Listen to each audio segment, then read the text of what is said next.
যারা বোয়াল মাছ কোনোদিনও খাওনি এই রেসিপিটা দেখে একবার অবশ্যই মনে হবে ট্রাই করি।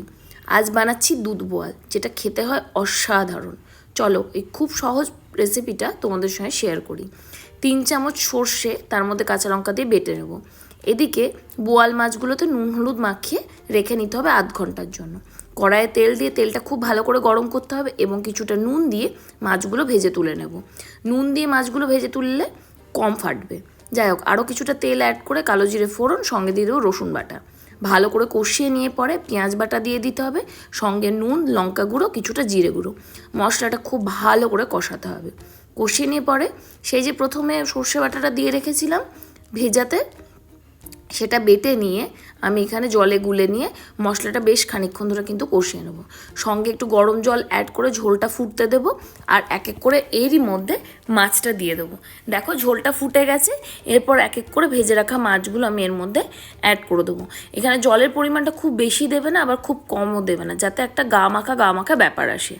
মাছগুলো এখানে আমি দিয়ে 5 থেকে 7 মিনিট ফুটিয়ে নেবো, যাতে সর্ষের পুরো স্বাদটা মাছের মধ্যে চলে আসে। মাছটা হয়ে গেলে পরে আমি এই দুধ বোয়ালে আমাদের মেন ইনগ্রেডিয়েন্ট দেবো।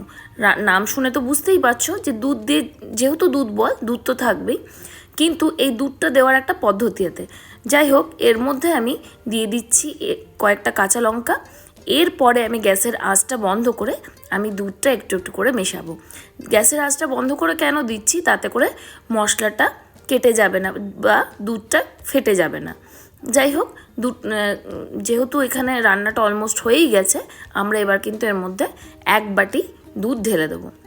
দিয়ে এবার আবারও গ্যাসের আঁচটা অন করে খানিকক্ষণ ফুটিয়ে নামালেই আমাদের দুধ বোয়াল একদম রেডি। তবে হ্যাঁ, আরও একটা ইনগ্রেডিয়েন্ট দিতে একদমই ভুলো না।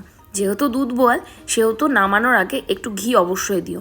তোমাদের দেখে মনে হতে পারে যে এই কম্বিনেশনটা কীরকমই, একটা সর্ষেও আছে, আবার ঘিও আছে, আবার দুধও আছে, কিন্তু আমার কথা অবশ্যই এই রেসিপিটা একবার ট্রাই করো। খুব সহজ পদ্ধতিতে দেখানোর চেষ্টা করেছি এবং ভিডিওটা খুব ছোট রেখেছি, যাতে তোমাদের দেখতে গিয়ে কোথাও বোর ফিল না হয়।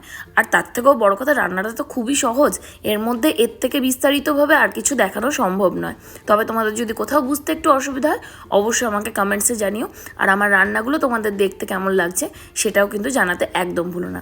দেখতে কি ডিলিশিয়াস লাগছে না, খেতেও কিন্তু অসাধারণ হয়েছে। আমার বাড়িতে যারাই খেয়েছে তারাই কিন্তু খুব প্রশংসা করেছে। তোমরা অবশ্যই এটা গরম ভাতের সঙ্গে ট্রাই করো। আশা করি তোমাদের এই দুধ বোয়ালের রেসিপিটা খুব খুব খুব ভালো লেগেছে।